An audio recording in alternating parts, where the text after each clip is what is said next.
Yep, we're live. Good afternoon, everybody. And as you will have seen by several of the chats, I've Yep, got we're the live. Aussies in today. Good afternoon, everybody. I'm picking that up from somewhere else. That was me. That was me, and me is Darren, my Hi, earworm for everyone. the day. So Good evening, everybody. one or two teething issues, but what would be alive if we didn't have a teething problem? But we're here. We're good to go. Darren's going to look after the chat, hopefully. There's the offending article. Let me just take Darren off, give me a full screen so I can focus on that. So that's the piece we started last week, guys. All I've done is hand sanded the whole outside of the back up to 400, and that's had 2 coats of chestnut lemon oil. Lemon oil being thinner than water actually works a treat because it penetrates in and it doesn't leave it as an oily finish. So it's ideal for this. It made the grain pop straight away. So I've got the spigot, I've cleaned the spigot up. We're going to put this onto a set of gripper jaws, which I've got opened up, which I can just about get the spanner in, do them up. That's it. Now, as normal, I'm going to leave the faceplate ring on until such times as it's a nuisance or I'm down to it. If we should have a hickey and tenon break or give way or something happen, I can still remount this on the original mountings. So that's one of the reasons I don't take the faceplate ring off. So I'm going to put you over onto different camera and then we can see which one's which. Just a quick hello to Andy because I see he's popped in. You've got that one, or you have that one. I think the first one will be the best one to start with. I think we'll go over to, come on, wake up, that one. So I will be initially, you can see the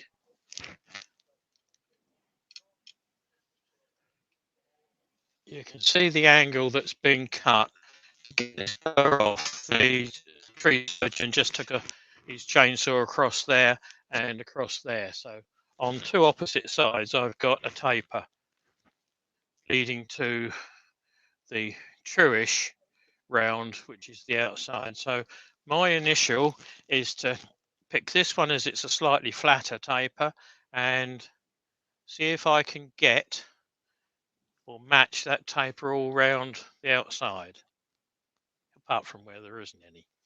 So we'll see how it goes. So I'm going to set up, and for turning that, I will be turning into the edge. So that will be a setting up somewhere around about there, and lock everything off, make sure everything is spinning, which it is. I'm going to take that off the screen so I can see the main screen now. And while Darren's reading out you guys that are in, I'm going to put a helmet on. Good evening, everybody. So we have Bob Nyan. Hi, Bob. Chris Dodds from Down Under. Hi, Chris. And Kate's in, obviously. And Clive Rogerson. Hi, Clive. Eric Winkler. G'day, mate. And Jennifer from Jennifer's Craft and Creations. Evening, Jennifer. Nice to see you again. Paul Heighton, the Greasby Turner. Good to see you, mate. Richard Peelan. No worries, mate. And the good mate Robbo Robertson. Ooh, that's a bit noisy. Robbo is actually my teacher. and my good mate Sid, and the Cat and the Fish Crafting. Evening, everybody. And you can just see Greg Alexander's in there. Who else is there? I think that's everyone at the moment. We'll probably get some more drop by.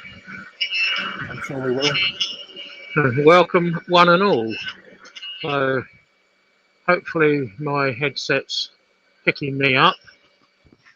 Can you all hear me okay? Yeah, we can hear. There was a bit of noise there for a minute, so we'll be right Okay. Yeah. See if I can tuck the mic a little bit up inside. Is that better? Is that better there now? A little bit. Yeah, that's better now. That's better now, right. Okay. I got a little bit of speed on this, and I'm actually turning in forward at the moment. So that is somewhere around about 350, 400. So I'm not sure where the edge is. It's going to be very knocky. But once we get one or two cuts going, we can actually see the fresh cut wood.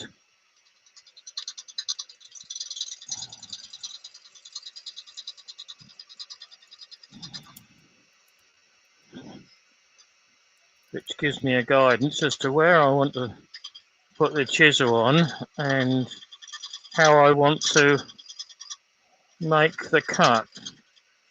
There's a lot of air at the moment.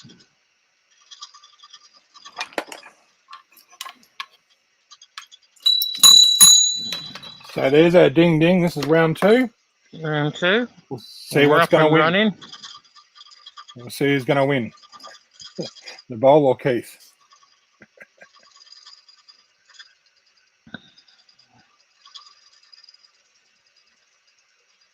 Right, and you'll stop that just to see what we look like. Still got a long way to go there. And Yeah, I haven't even touched it. Looks like you have to sacrifice quite a bit. Yeah, quite a bit, probably about an inch. But hey ho, can't do anything about it. It's not until you actually make a start that you can see where you are. Good comment, Robbo. He who has the chisel wins every time. More or less, Robbo.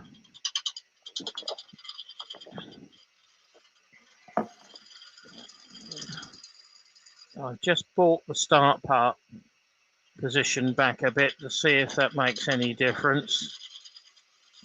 So, stop again. Readjust. Yeah, I'm just picking up the start of it now, so I can readjust the tool rest so that I'm in a lot closer. So I know I don't need to go quite as far as I have done. So about there is the edge of the horrible cut that we've got.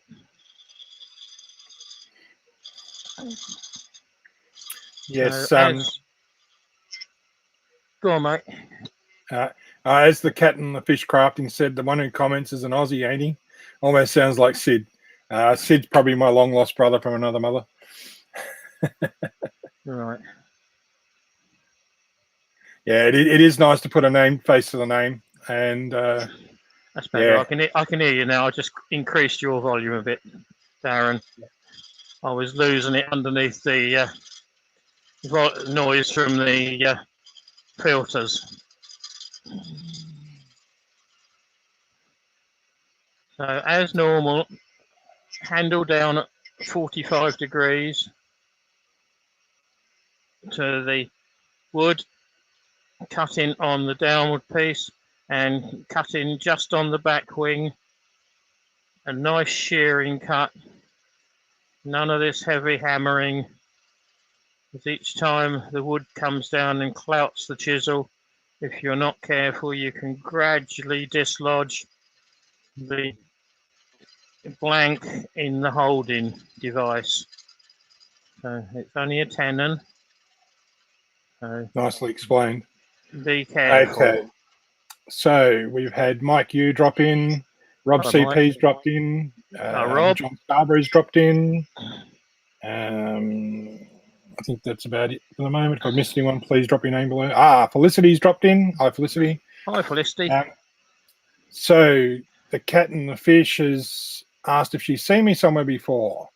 Well, I'm from Woodturning International on Facebook. That's a page I started to be a family-friendly page because I got sick of the carry-on that was going on other pages, and we've grown pretty damn well and kept the family-friendly tone. But if you're into Lego, you might have seen me on some Lego live streams because I used to do a lot of Lego live streams. So that's about the only other place you would have seen me on YouTube anyway. Used to do a regular Friday night live with a few friends of mine. So yes, that's my page, The Cat and the Fish, in Woodturning International. And you'll see a couple of our moderators here. You'll see Sid and Felicity, who have both come on board and done an awesome job. I can't thank them enough. They've helped us keep the page really nice and easy to run, and it's makes it a joy. And it's an excellent page for anyone to subscribe to that isn't already. So I'm just about there on that piece.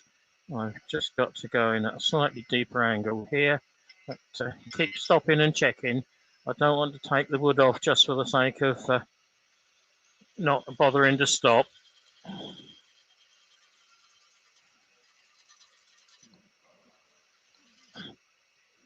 You think you've only taken a couple of mil, 1/8 of an inch off, but in reality that's double that because you're taking it off both sides. So want to optimize the finished article. Very careful on this last cut just to run off the edge so that we don't break it out. It is a chore, keep stopping. I'm nearly there. That side's good. So I've just got to increase the angle from about halfway down, and then we have a defined edge then. So halfway down's about there. Pick it up there. A nice easy cut. Hi, Andrew. I have the advantage that the standing this way, the monitor is just above the wood. So that's another reason that I want to keep the wood on the lathe and not flying through the air. I can't afford another monitor. Can any of us afford any new stuff? Although I've heard apparently everything in the UK costs $12.99. Yeah, it does. Unless I need to buy it. Nearly there. As I keep saying to them, it might be $12.99, but how many installments of $12.99? Yeah. Let's bring you up a bit so you can see the top.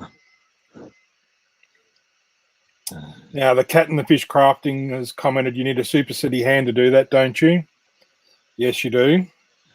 But you don't need to use a monster tough grip. It's you don't need a death grip on the chisel. Far from it. The biggest grip is actually on that thumb and forefinger, pushing down to hold the chisel on the tool rest. If I didn't have such a monster handle on this, I could very nearly hold it there. I think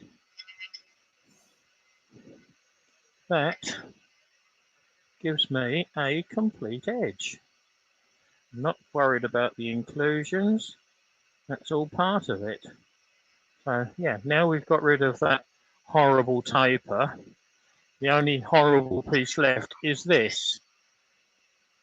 It looks like when it was sawn off, it broke.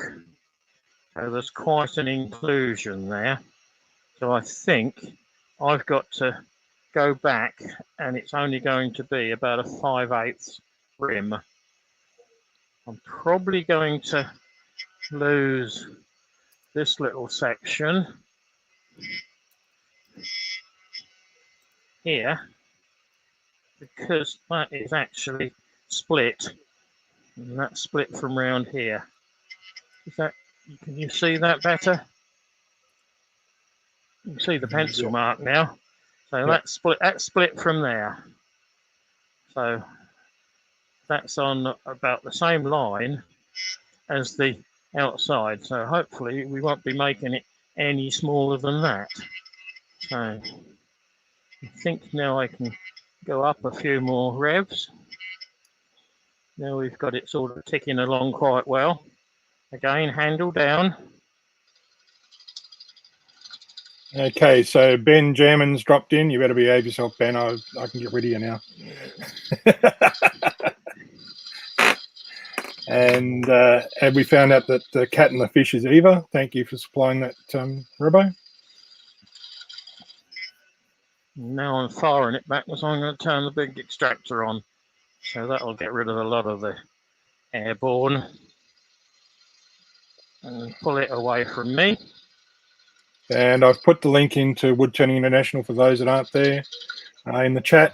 Just remember, guys, the page is family friendly, so just be aware of that. Read the rules before you post, and everything will be fine. But you will see some of the world's best turners on there, without a doubt. We have some incredibly talented people.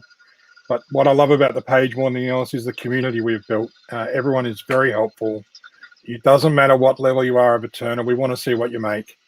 And we wish to, if you've got a question, ask it. Don't be scared to ask a question. No such thing as a dumb question. The dumb question is the one you don't ask.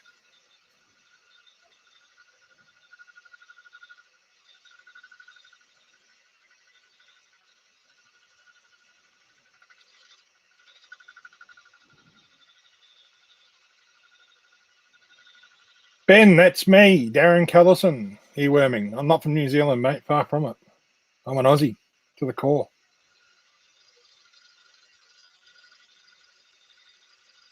So if you hang around to the end, you'll get to see who I am. You get to see me. There might be a fright and a half time. Yeah, that's it. Yeah, just be warned. This is actually cutting quite nice. Yes, producing beautiful shavings. As Well, Eva's just said, she loves the shavings. Yeah, considering it's pippy and it's as much cross grain as what it is normal long grain, I'm quite pleased. You never know quite how these are going to cut. Thanks, Robbo. Ben just insulted New Zealand, apparently calling me a Kiwi. Okay. Hi, Terry. Terry Hooper's a fellow club member. Evening, Terry. Good afternoon. In your case, I think it is. I'm not sure whether Andy's still in. He did pop in just to make sure I was behaving myself. I've got a little bit more to go just there. That is the offending. It's a stunning bit of wood. It will be even more stunning when it's finished. So keep stopping. There's no reason why you can't. What I'm going to do before I go much further is just take a bit of 80 grit around the outside, because that's sharper than a brand new razor. Yes. Yep. So hold it tight either side. Just keep it moving. Just puts an Aris on it. Makes it user friendly. Chris from Bailey Woodworks has just dropped in. Hi, Chris. Hi, Chris. Welcome, one and all. And we've got a few in, so good to see. According to this, I've got 37. 37? Yeah, I'll keep him head-butting a wire, which isn't good. That's better.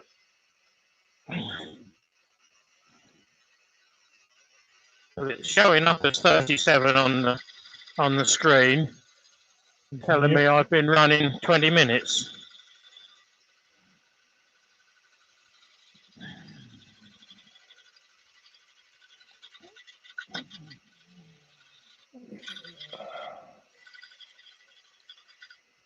I'll stop once more and try and explain how I'm cutting this. It looks like I've just got past the bad bit, which was there. There's just a 3 mil, eighth of an inch to go. What I'm looking at, I'm looking with my left eye over the back to follow the profile with my right eye on the inside. So I'm standing square on.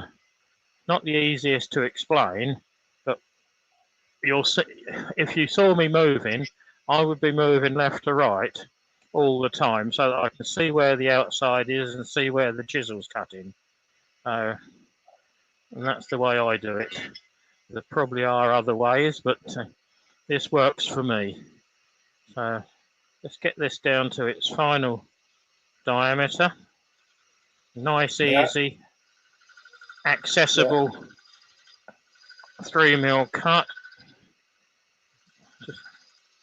Now, Ben, you're thinking of Wayne. Wayne's the one with hundreds of years of experience in wood turning. What was that one? He said Keith has hundreds of years of experience in wood turning. I said, no, that's Wayne. Yeah, that's Wayne. I've only been turning totally 30 years, but it's only in the past 7 years that I've actually got into it a lot heavier. And now it's a self-supporting hobby, providing I don't buy any of these $12.99 tools. I'm laughing. And you've probably all seen a good few many tools floating around in the back of shots. I don't think I'm wanting for anything now. I'm certainly not wanting for wood. I have a fair selection.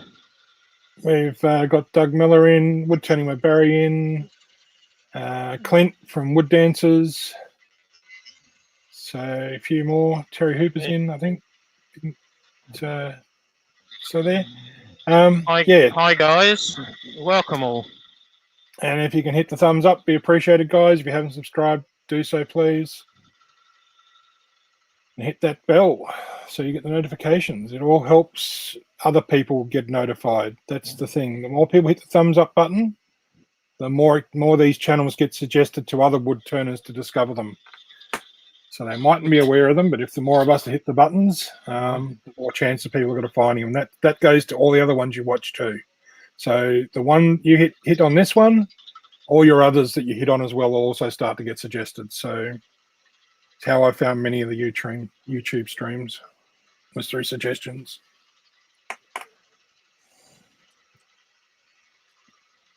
There are very few that are actually monetized. I'm certainly not. No. And that is the last thing on my mind, is to make money out of it. Yes, it would be nice at times, but I'm not doing it to get rich. No, and yet some people do make stupid amounts of money out of it, but they do it by being sensational. And then by being sensational, they're being dangerous. They're not the channels to watch if you're trying to learn. They're entertainment, and they're not even that. I wouldn't give them the bother of watching because you just encourage them. Right, looks like I've got to change tools. That one's lost its edge. Yes, sharp tools are very important. And until you've used a properly sharpened tool, you don't realize how much of a difference it makes. And for a piece of wood like this with all the little burrs in it, you need a sharp tool. I need to cut those burrs off rather than break them off. Yeah. Goodbye, Eric. And I don't think it's a lovely looking bit of pine, mate. It's a lovely looking bit of yew, but we'll let you go. Yeah. Yeah. Thanks, Eric. We'll let you off this time.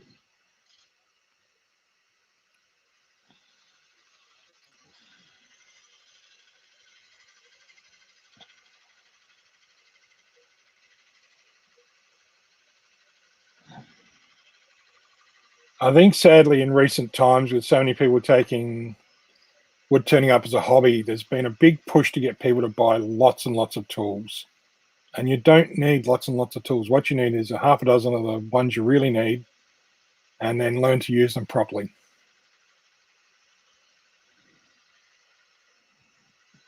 Yeah, Darren and I had a little bit of a conversation the other night when we were just double checking that he could actually get in, and he more or less knew what he was doing his end. And I've actually demoed with what was, I don't think I've got it here. I think I've moved it, but yeah, I've moved it. But for any of the tradesmen out there, no, I haven't. I've got it here. Let's turn the lathe off and show you guys what you can be potentially led into. This was advertised, or one exactly the same was advertised on eBay as a wood-turning chisel. It's a screwdriver. It's an old carriage screwdriver. Just because it's made in Sheffield, it says so on there, it's a screwdriver. Yeah. But it'll cut. I've sharpened it to a very poor skew, and we've used it. So know what you're buying, and speak to those on the tubes. Join a club. Well, Bailey's asked a question, but it's been pretty much answered in the chat. He asked why you've left the ring on the back, the faceplate ring on. It's in case he has an issue, he can turn around and go again and return the tenon. So, good move. It also helps keep the piece of timber intact. Well, and Robbo said that. Go on. Robbo also said that used to be called a jeweler's screwdriver. Yep. Yep. For working on big clocks, I'd assume if it's jewelers using it. Yeah, the old station clocks. Yes. Yes. I've always understood that one as a farmyard screwdriver. And the reasoning I've been given, and it makes 100% sense to me, is that most farmers, particularly UK based, didn't have any money. They had to make do and mend.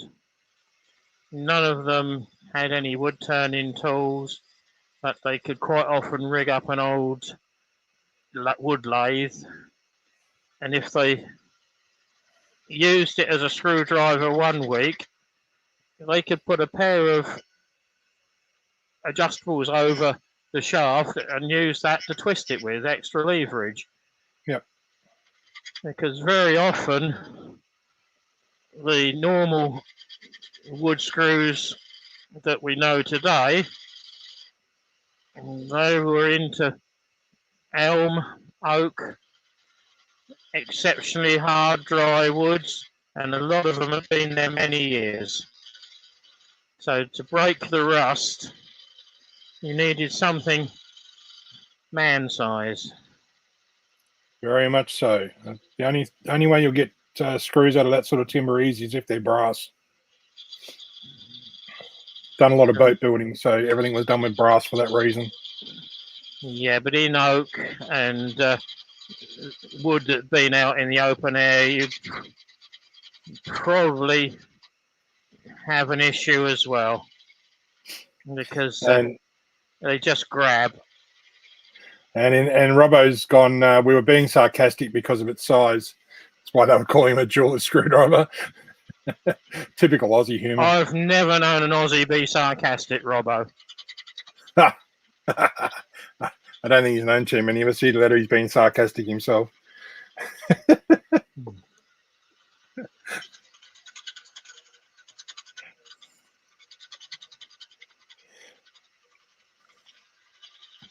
Having had the pleasure to meet Robbo several times in person, he's a top guy. I'm not just saying that just because he's my wood turning teacher either. He's a top bloke.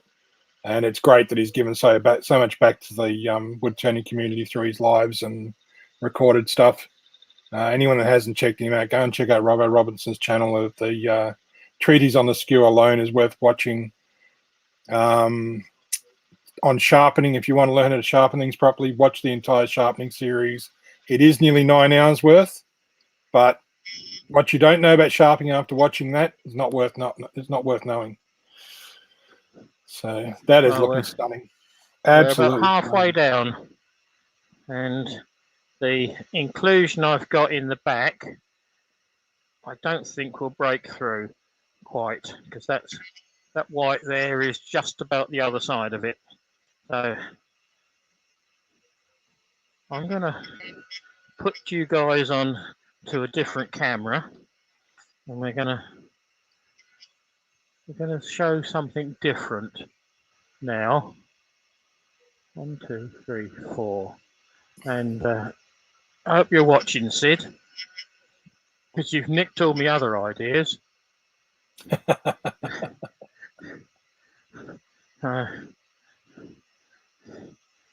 This is a bit of 5-inch long.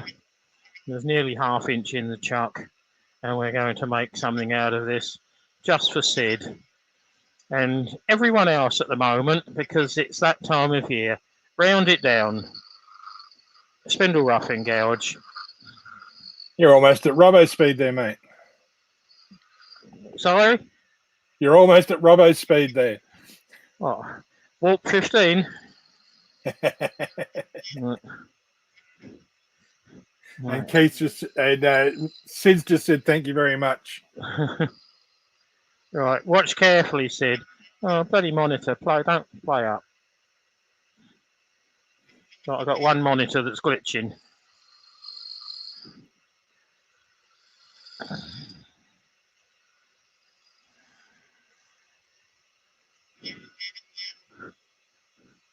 Behave.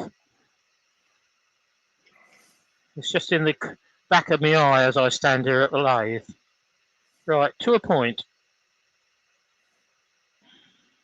Blunt point. 1/2 inch spindle gouge. Just to put a little bit of a shadow line there. Can you see what it is yet, Sid?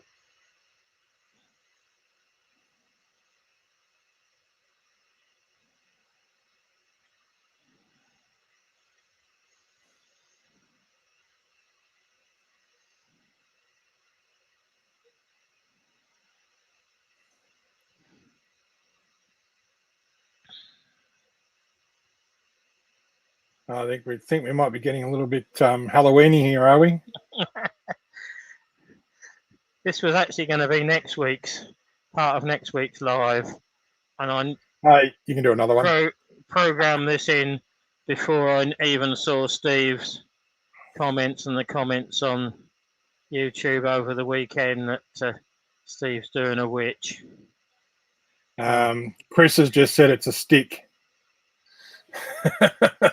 Yes, Chris. Right. Would have paid for be a bit longer. Bit of 120 on there. Don't waste too much time. I'm not colouring it. That's what the kids generally do. I just turn the blanks.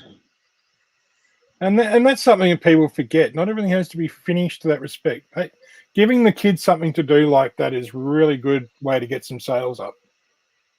Yep, I do that with all the Christmas tree decorations that I make. So there's a witch. Might just need to bring it back a bit. Yep, there. We can see it now. Yep. And there's a wizard to go with him. Very cool. So the wizard's 4 inches and the witch was 5. So my little bit of fun, just to break up the morning or lunchtime or evening, whichever it is. And while I'm sort of not doing anything, I'm just going to put an edge on a chisel, which will only take me a few seconds.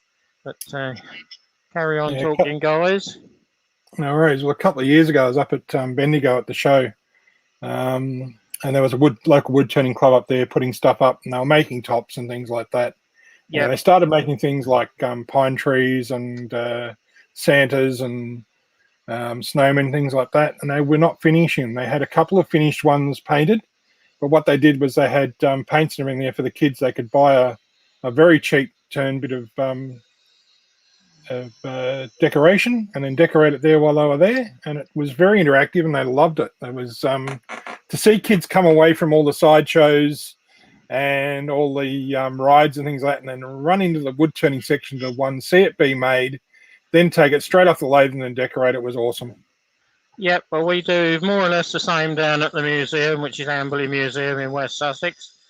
We sell the kid a block of wood, and that's usually 4 by 1.25 inches in old money, and they help one of us turners turn the Christmas decoration or the mini monster during the summer, and they go and sit down at tables we get set up with hundreds of bloody crayons and felt tip pens, and we find felt tip pens are the best, and they decorate it and then take it home. Yes, And felt tip pens are quite good for decorating timber. yeah, paints take too long. Lost the camera. So which is which? I don't know, Robbo. It's where English becomes a very hard language to get a handle on at times. What's he saying? Sorry.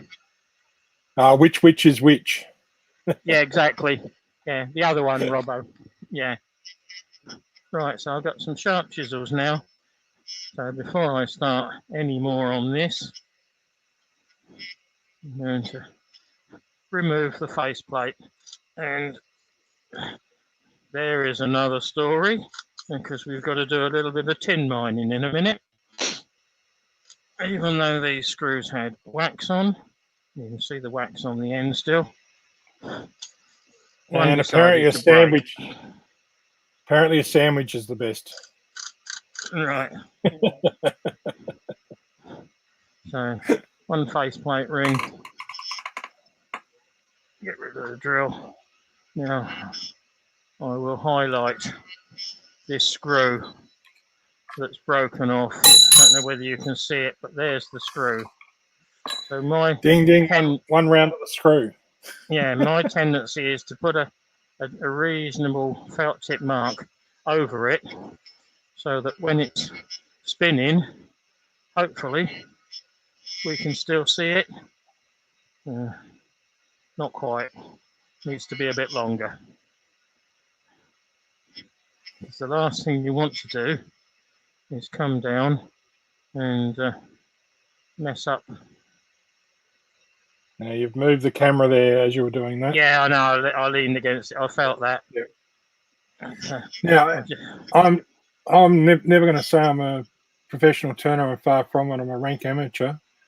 But because you've got a broken screw in there, could you come in underneath that with a parting tool and just part the end of that off?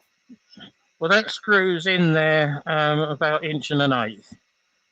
So right. You've got several options. I've seen people with hollow drills center it and drill down and then break it out as a dowel. Yep. My preferred is go in the side with either a parting tool. Yep, that's what I was sort of getting at. Yep. Yeah. I've only got a little one in there, so, but at least it's sharp because I just put an edge on it before we started. And I think what I'm going to do is I'm actually going to pull the lathe back a bit, the head round, so I can get at it easier. Nothing. And apparently Ben has said, Keith, some rotten little scoundrel has marked your faceplate ring with the initials KJG. I wonder who that could be.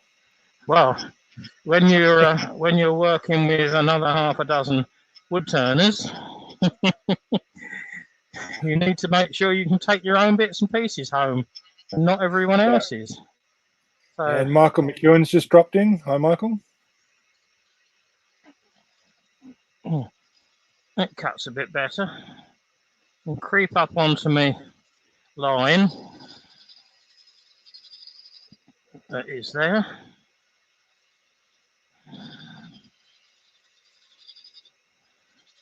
So we're still only spinning at about 500, 450, 500. Not a massive volume. You don't need to be licking round at twice the speed of sound, 3 times the sound speed of light. You don't get there any quicker.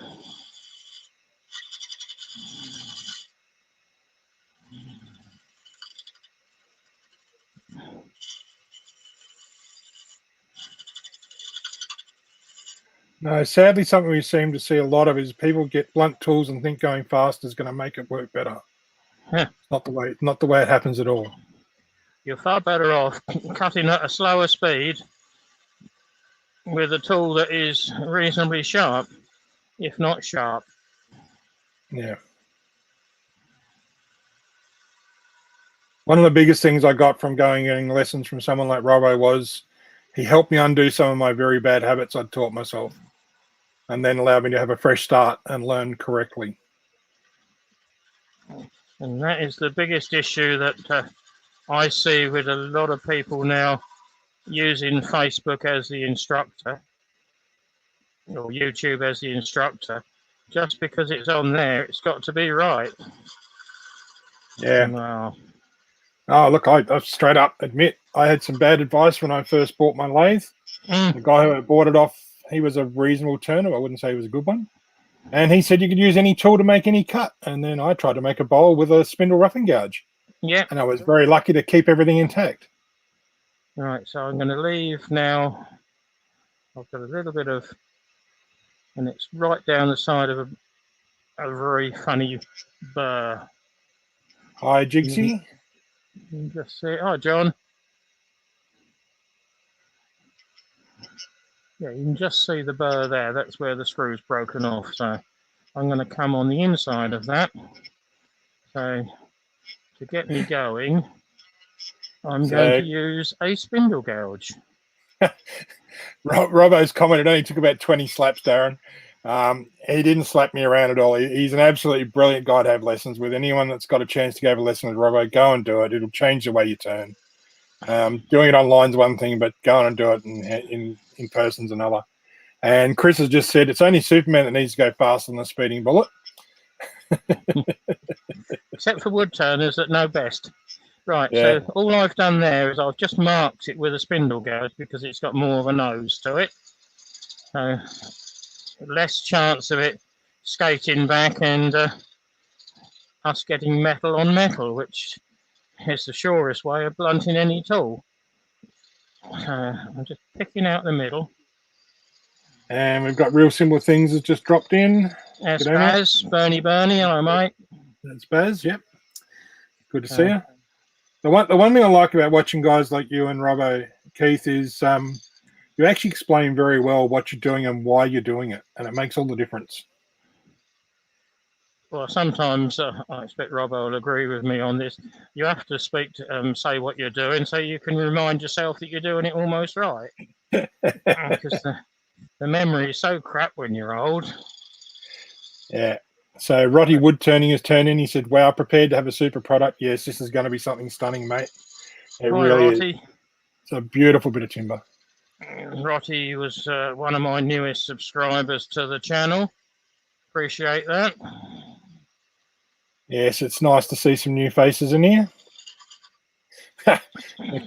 Eva's just said, what memory? Yeah, well, it's sometimes I think it doesn't matter how old you are, your memory can slip sometimes.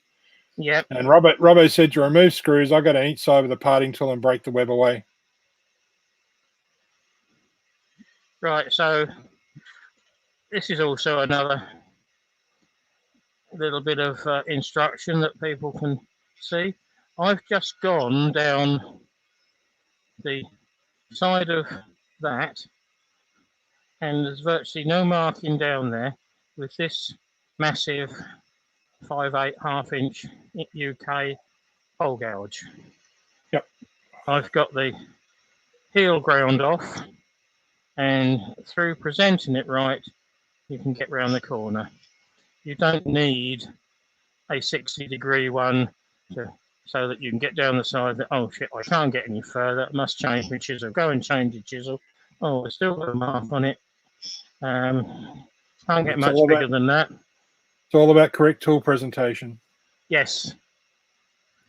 With a part will break the web away. Well, that's what I would have done, Robbo, basically. And that is my next bit. I should be deep enough there. So I'm going to put that away. Bring up the tool rest and margin because it's a little bit low for that. I've got a Badan, which I use as a scraper. So I want to go square down the outside.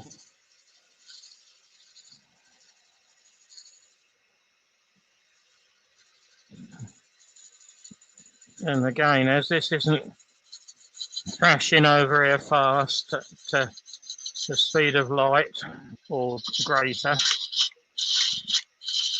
it's cutting.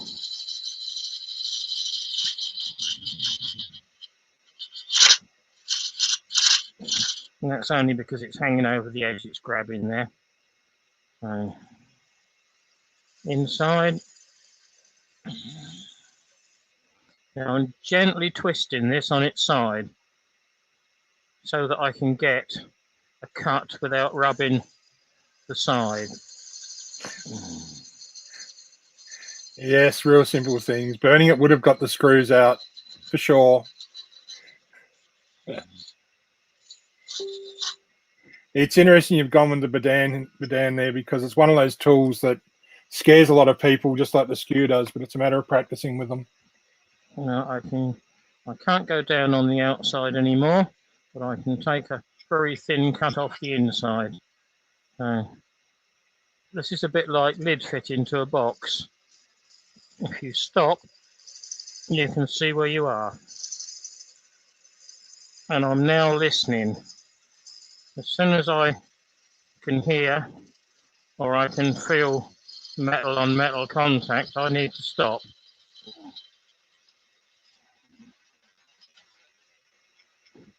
I don't think I can get much further or much closer than that. No.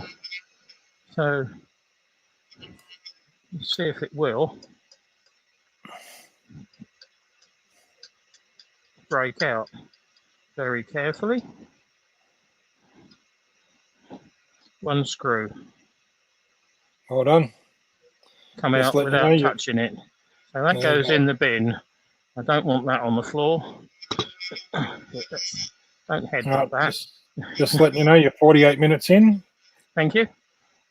It's going to be a good hour like it was last week to get this far. But I don't think anyone's going to mind. Yep, no one's going to mind how long it takes. This is going to be a stunning bowl.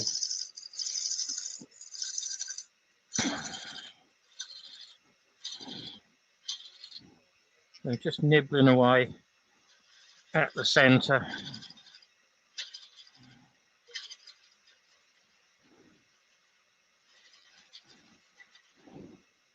And Chris has said his memory's only bad when his wife asks him to do something.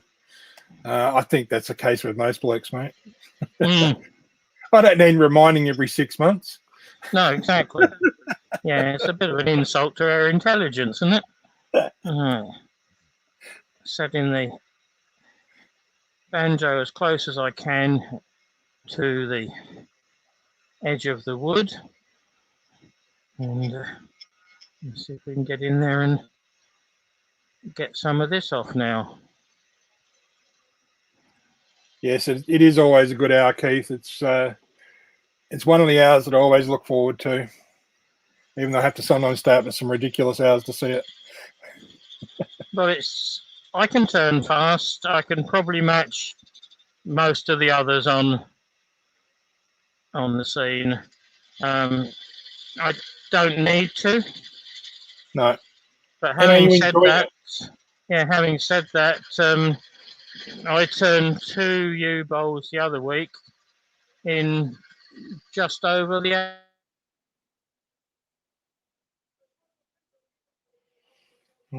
What's happened there?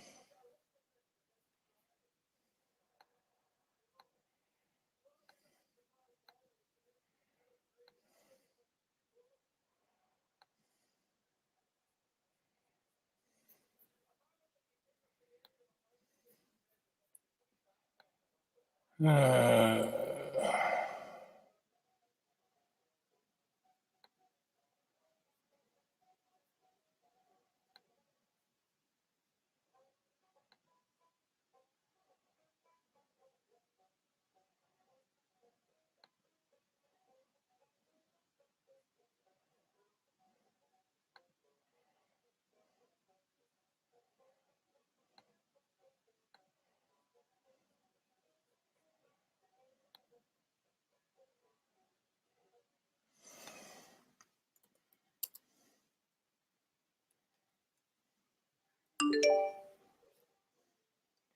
yeah, Keith, you're frozen if you haven't seen it. Trying to sort it now.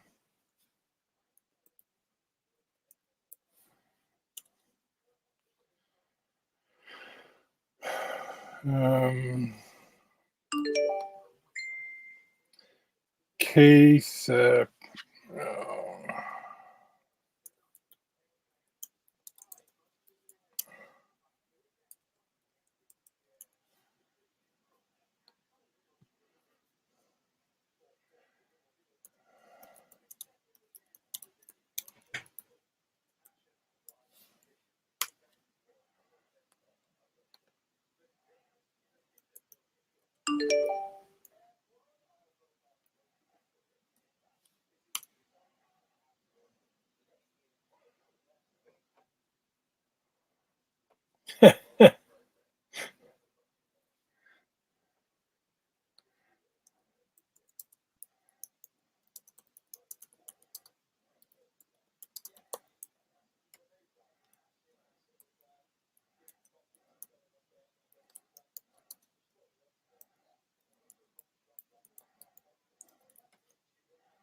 all right, sounds like we're back. I think I'm back. Yep, I can hear you, so hopefully everyone else can. Okay. Well, we just had 3 power blips then, Right. which are totally out of my control. So let me It happens. It Yep. happens. back on to a picture that. Well, Now that's very overexposed there at the moment, Yeah. Keith. I just need to go back out because it's probably set itself to default. That one's okay.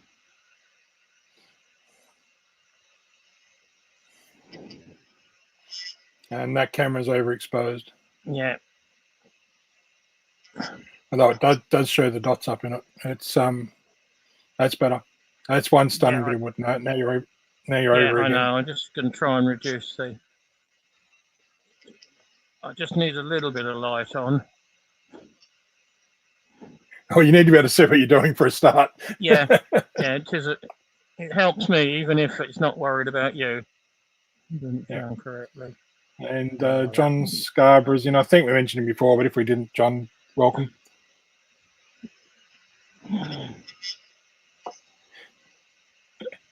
Yeah, I didn't touch anything, Robbo. No, it all happened this end. And yeah, okay, Chris. How do I pronounce that? The internet must have got wet. No, that only happens in outback Queensland, man. When the bit of string gets wet during the wet season. right, we're back on to. Old Joe between me and a couple of mates. The connection out to Mount Isa is apparently just a bit of string between a couple of tin cans for their internet. This is okay, but it just takes a bit of time to get yourself And yes, focused Jigsy, up. yes, Jigsy, it is, and a gorgeous bit of you.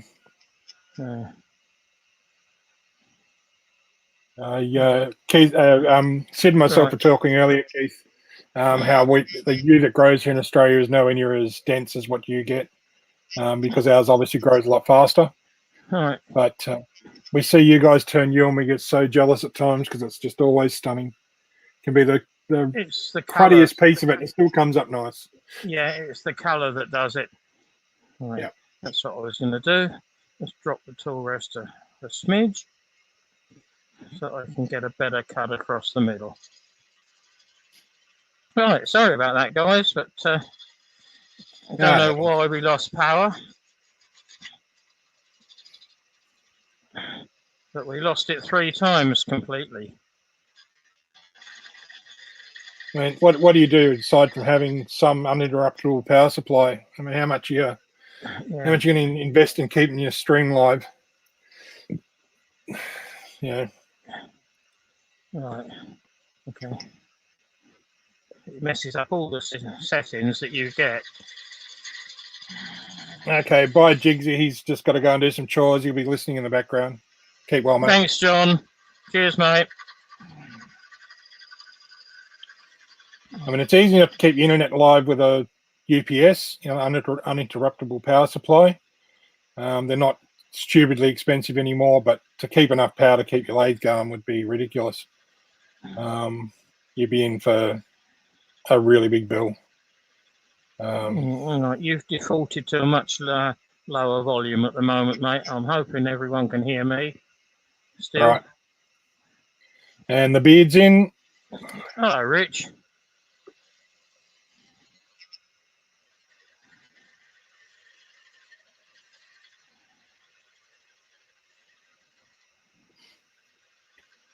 Are you doing anything tonight, Rich?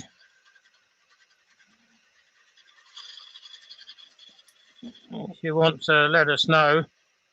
I don't know whether my boy can find you on there and put a link in.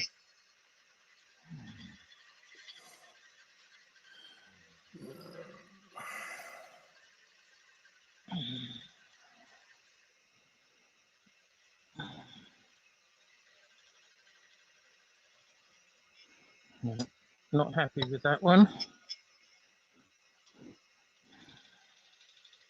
That's better.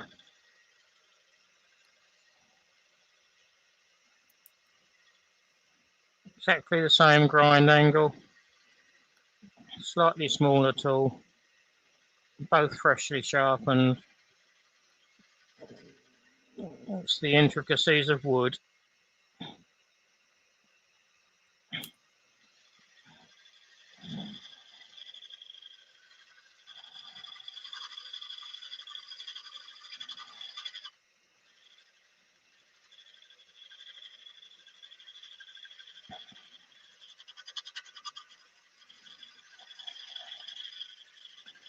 No, I can't see Rich's latest offering, so...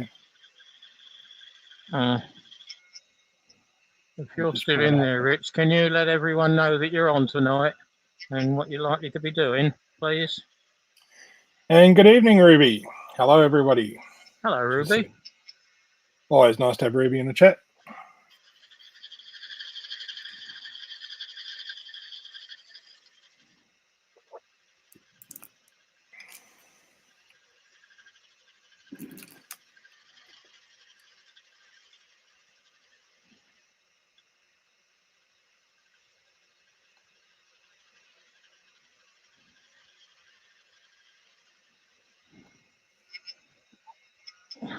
Now, the intention is not to leave it so that the outside is bigger than the inside.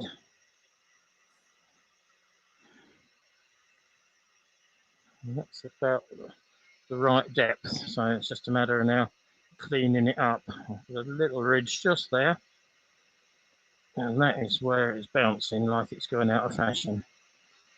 Like a tango dancer it is across the bottom there. Yes, I don't want to do a mark and go through the bottom like he did last night or yesterday. I was watching that while I was engrossed in a phone call. I didn't get a chance to comment, but he left a drainage hole in the bottom of his bowl that he was doing, which was I'm yet to join the funnel club. I'm yet to join the funnel club, and I hope I never do. I measure carefully. Well, he's the one that's developed the depth gauge. No point in developing them if you don't use them. I tend to drill a depth hole and work to that. That's the way I work. Drill a little bit shy of where I want to go, and then I know once I get to the bottom of it, I've got to start being a bit more careful.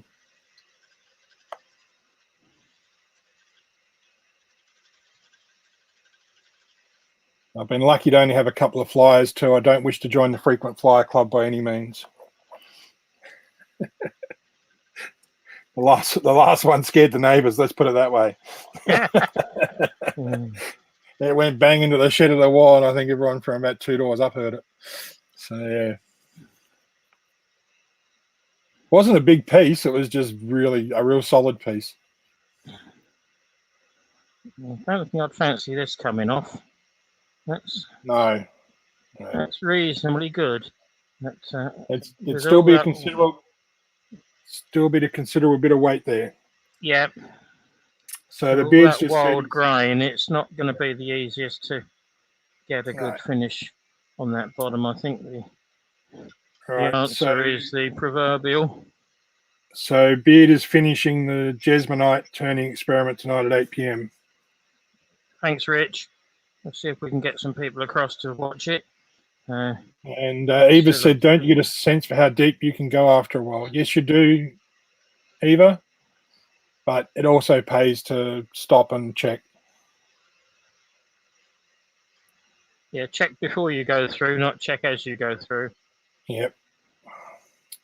So Ruby's leaving Canada, I think Ruby lives in, from pretty sure. And she's arriving in England on Friday. So I'm sure there'll be a few people who'll catch up with Ruby. And I hope she has an enjoyable trip. I can't wait till she's able to come to Australia when we open our borders again. Looking forward to catch up with Ruby. She sort of said she might try and get down our way. So there's always a bed here for you. Have you got any clubs set up to demo at then, Ruby? Haven't seen any advertised. Or is it a really sociable event only? Just there.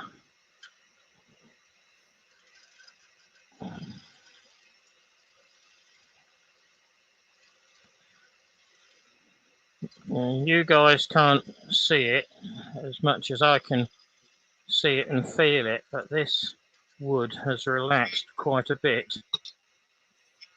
I'll try a negative rake scraper, see if that's a little bit more forgiving, and put the tool rest up a fraction so that I'm well above centre.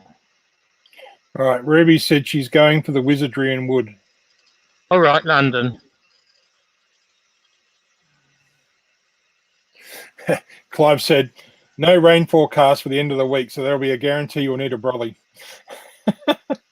No, it's supposed to be getting better, the forecast.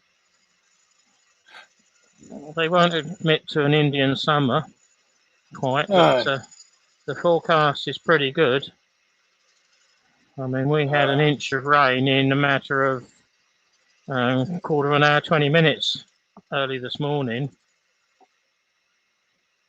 Sounded like someone was throwing pebbles at the bedroom window. Klondike Craftsman's popped in. Hello, Lewis. That's Lewis, yes. Yeah, we've had a dreadfully deep window, a longer one than normal. And even wanted to know what a brolly is, and Robbo's answered it's an umbrella. But yeah, we have different names for different things all around the world. Yeah. Just because you use a ruse pouch, Robbo.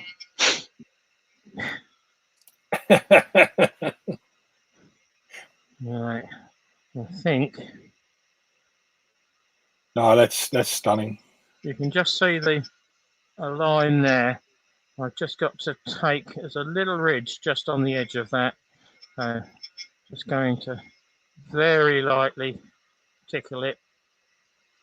I'm going to start on the piece that I've just touched, because that hasn't moved as much as the outer.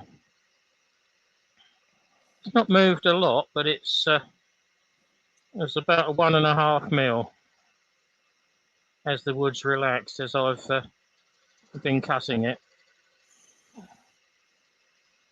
Yes, burr timber, or burl as we call it, behaves very differently to everything else. Yeah, I can see a shimmer on the outside where it's going backwards and forwards as well. So you'll recut the rim? No, I think that'll sand And I Okay. don't think once it's taken off the lathe and the tenon's taken off, it will ever notice. Yep. If anyone Okay. notices it, it'll be only because someone's told them that there's a little bit out. Yeah, exactly. All right, bye, Terry. Terry off again? Yep. Cheers, Terry. All right. Get rid of some of these deposits. Put some tools back.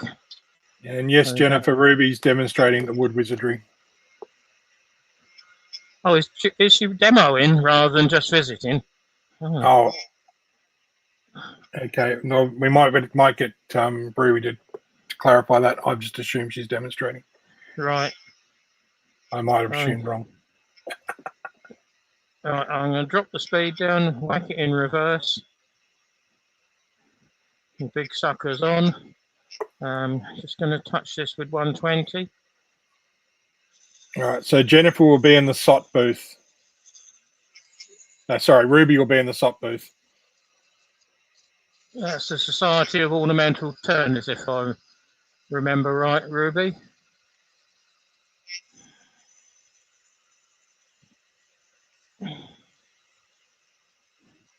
Now I could power sand this. I could use the inertia sander. But I'm using the finger sander instead. I know where the digital pressure one is. Yeah, the digital one. Right, I've got that right. It is the Society of Ornamental Turners. Yep.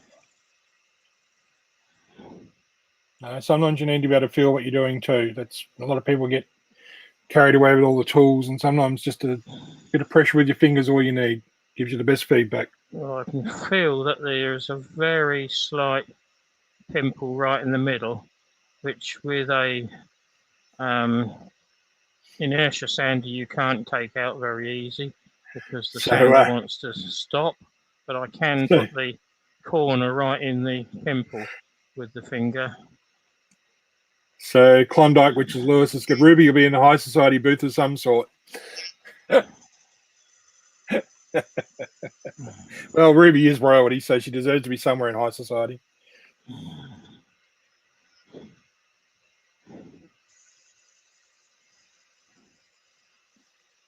So that's more or less all the initial sanding that I think I need. Just going to gently hold it over the edge. What grit were you working with there? That was 120. Right. I tend to start most bits at 120 unless I need to go a little bit coarser. Right, so wrap it round a block. Yes, we can just hear it clicking away there, clicking away there a little bit, but that's just with that that's where it's jumping in that gap. Yep. Quite happy with that. That is simply stunning, mate. Simply stunning. You wait to see when the oil on it. Right, that's 120. Yeah, the back of it looked awesome with the oil. This side's going to look even better. Yeah, up to 240. Now do it in forward. So my tendency is to turn reverse forward. Because I can, and because I have the ability to do it, I try to make life easy for me. If you can't do it on yours, you have several options. The dearest one is to upgrade the lathe, but you learn to work with what you've got. I won't just turn conventionally in forward all the time because every other person's only got forward. I will turn to suit me. I'm in control of what I'm doing, and hopefully it makes it safer for me. And I don't want to look the local clown because I've gone through the bottom or I've had a bit flying through the air because I've been struggling to stand behind it. And there's so much hype that a lot of the newbies, they haven't got reverse, they haven't got variable speed. I didn't have when I first started. My first lathe was an old, it was maroon. It was a bit of a pig. Can't even think of what it was called now. And the second one was the Axminster with the Reeves drive. And there's many of those around, so it was sort of variable speed, but it was a lumpy variable speed because you didn't have the intricacies of what I've got on this one. Yeah. And some of the variable speeds out there, you've got to change the belt to get there. Personally, This I'd one- rather change belts than work with a Reeves drive, but that's just my preference. Yep, Now, yep. Ruby has asked, how large is this piece? Now, since we've lost a little bit off of it, About 14 inches. It was 16 to start with, Ruby. It is now 15. 13 and a quarter. So I've Oh, lost 13 and a half. So I've lost a bit, but it's round now.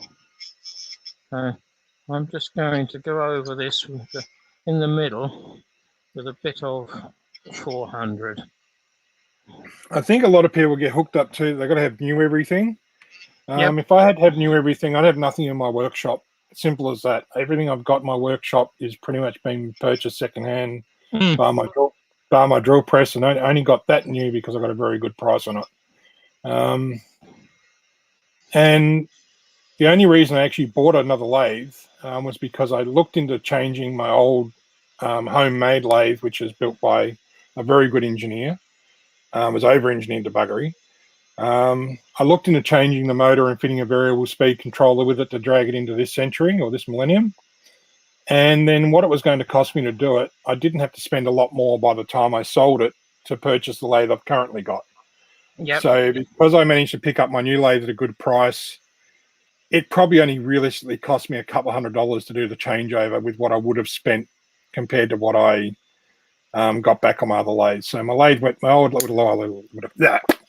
would have loved to have kept my old lathe, I didn't have the space to, and I know it's gone to a new home where it's going to be loved, and he is going to do the variable speed conversion on it, and they don't cost a lot to do. If you want to do it electronically, you can do it quite cheaply these days. It's well, this is the second electronic kit on this one. The first one is still attached. It's underneath the headstock.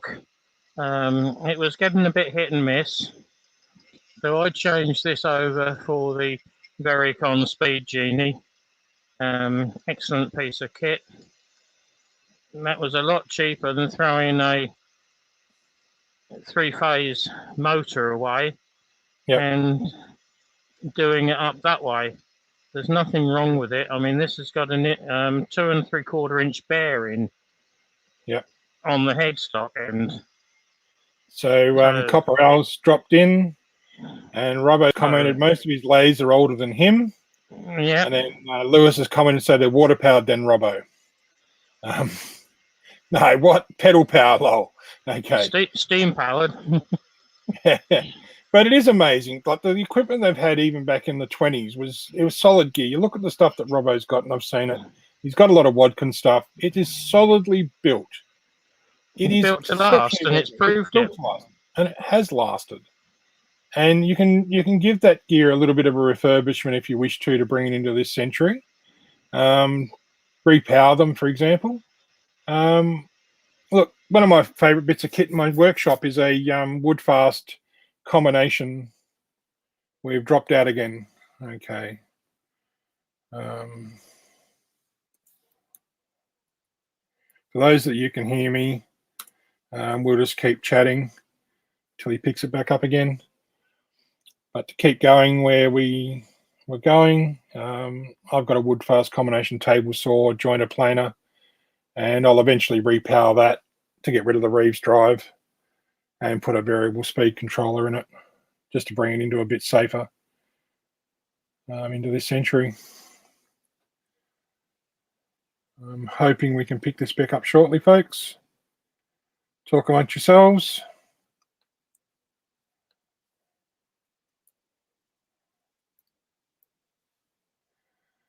Where are we? I'm here all by my lonesome, folks, and I can't do much about it.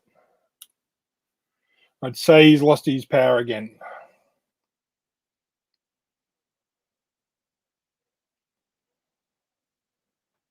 And hi, Copperell.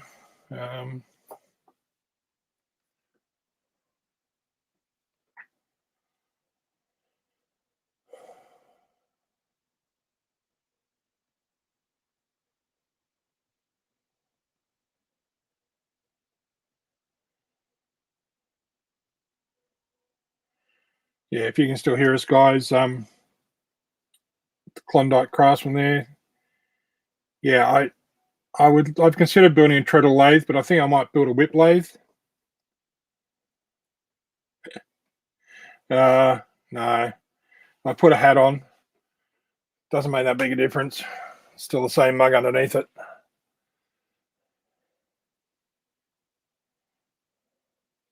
All right, obviously you can hear me. Hi, Keith. Well, mate. So it's dropped out again, obviously. Yeah. Says I've got no internet at the moment, but All right, I'll just let them know. They can obviously still hear me, so. Come back on.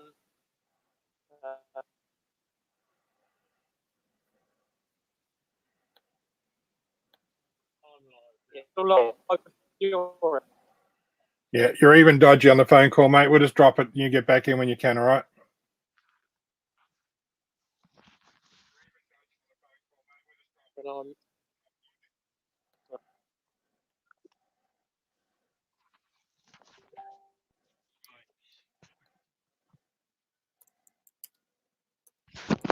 Right, can you all hear me?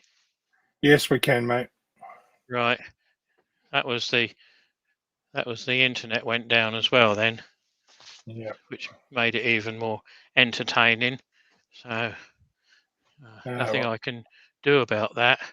So I've still got 35 watching, it says. So we'll carry on. But so I was just about to say there's a lot of hand sanding to do around the very edge. I've got a little bit of tear out. I don't think I can show it to its advantage or disadvantage. No, there's a little bit of tear out there and all around the edge, and it's not the easiest to power sand. So I think what I'm going to do is call it a day now, guys. You can see. So we're going to go for round 3 then. I don't think it's worth putting on round 3 live, do we?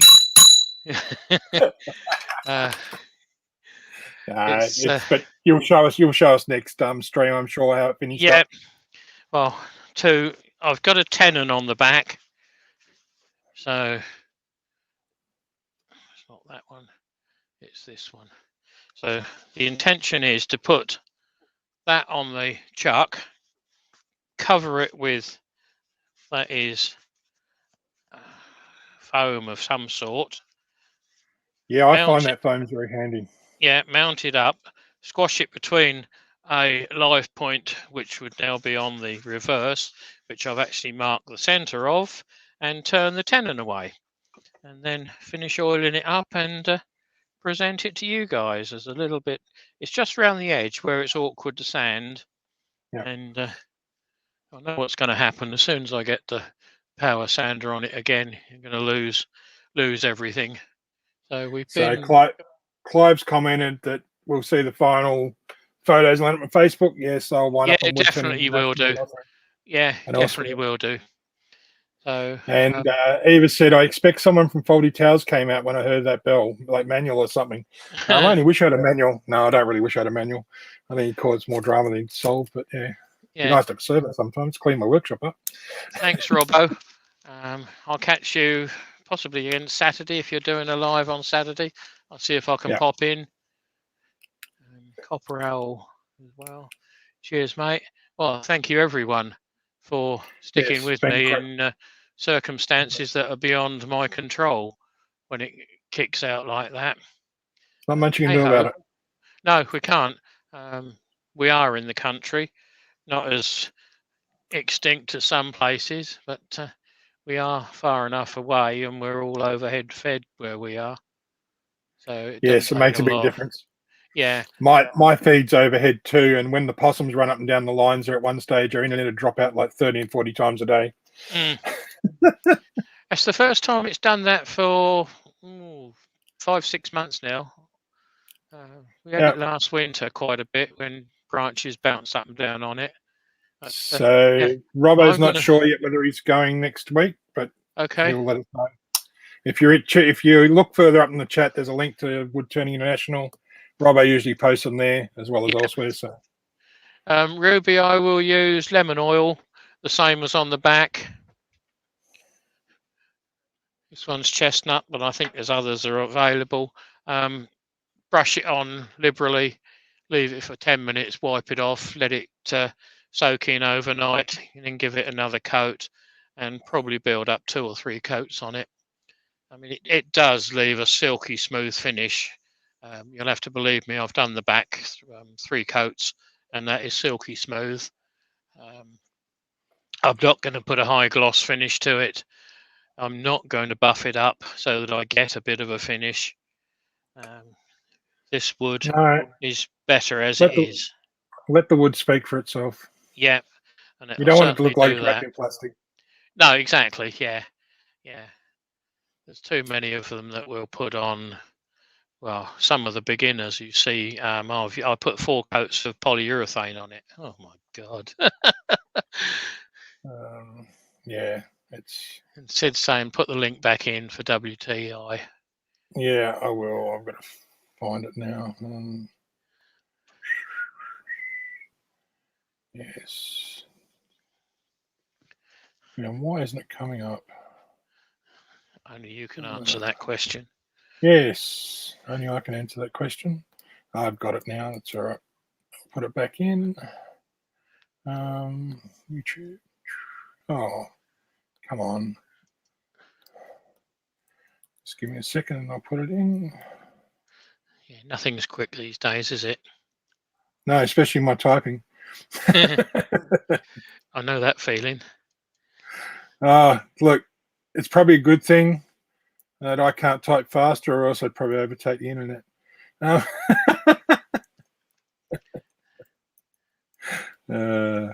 have to have a little bit of a giggle. Okay, there's the link again for those that have missed Mr. Woodturning International. I hope to see a few new faces in there. And yeah, Keith will put it up there when he's finished it for sure. And definitely, he'll show it off at his next live, which will be when, mate? Next Tuesday I'm live. I'm doing Tuesday lunchtime again. Right. Can't see. Look forward to seeing this one finished. It's can't stunning. See any comments through you yet, Darren? I've put it up. It'll just take a bit to come through. I put it up through YouTube, not through StreamYard. Yeah. You've hit the enter button, have you? Yep. Okay. So we get it's Australian time, isn't it? So you're a bit behind us, are you? Or in advance? The delay can be a bit long at times. Yeah. We worked out with Battle of the Makers that at times I was up to 40 seconds behind the chat. Yeah. Well, Andy and I reckon that it's quite often 30 seconds between YouTube, StreamYard and YouTube.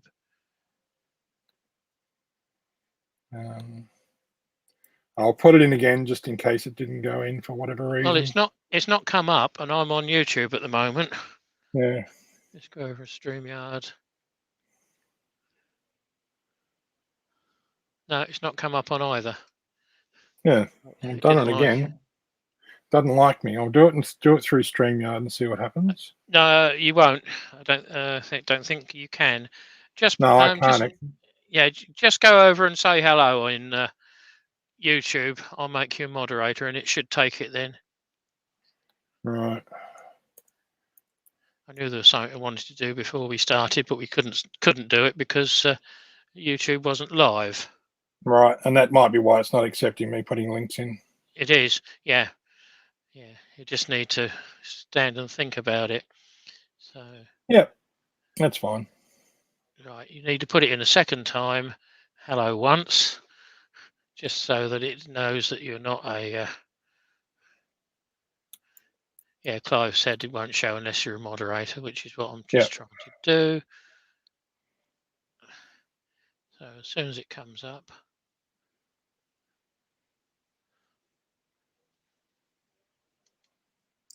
And good night to Ruby.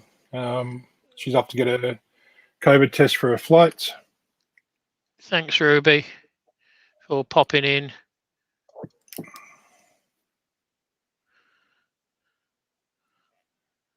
Why is it not letting me add you? Anyway, if you just go and look on Facebook for Woodturning International, you'll find it that way. It's not letting me add you as a moderator. Right, it doesn't want me. Okay. That's fine. But yeah, if you just go and look, you just type in Woodturning International, it'll come up on Facebook in the groups. Easy enough. We're not hidden, we're public. So it always comes up. I always post into it anyway. Yep. So Richard said he tried adding it. Yeah, but yeah. I can't. For some unknown reason, it doesn't want to let me add a moderator. No, well, maybe if you can post a link then in that case. Yeah, I'll do that. I'll do something when we finish. That's not a problem. But, yeah, you can add it into your channel. It's not a big drama. But all right, well, you've got as far as you can get with this stage, and it's a stunning. We've survived as far as we've got. So stunning looking bowl, mate. Thank you, and thank you for the 26 that are sitting out there looking at us. Yeah, it's a copy and paste. I couldn't get a link in there, but no. You should be able to copy and paste it. Anyway, thank you everybody for tuning in. We'll put a link in on mine when I put it up. 5, that one I think. No, it's thrown all the cameras into a different config now. Yeah. Through going out. Anyhow, we're about to hit the hour-and-a-half mark, so time to leave it at that. I think knock it on the head. Been great to see everybody. Thank you for coming over. Sorry you can't see my ugly mug, but I can see can't mine. Get it on the screen. You can see Darren instead. So that's more than enough, folks. You can at least know who you're talking to and who's doing the bits and pieces in the background. But thank you all for being there. And thank you very much for inviting me, Keith. No, it's my pleasure. Nice to have a different face and a different sound in the background. Andy wasn't too concerned. He just couldn't do it because he's away. Thank you, Felicity. Thanks, Chris. Doug Miller, thank you. Gaz. So they're all gradually creeping out. So I'm going to hit the off button if I can find it because they buried it. I'm going to hit the off button and that round of Keith. Yeah, catch up with you all on Beards tonight at see Rich at 8 o'clock tonight. So thanks one and all. Good night, everybody.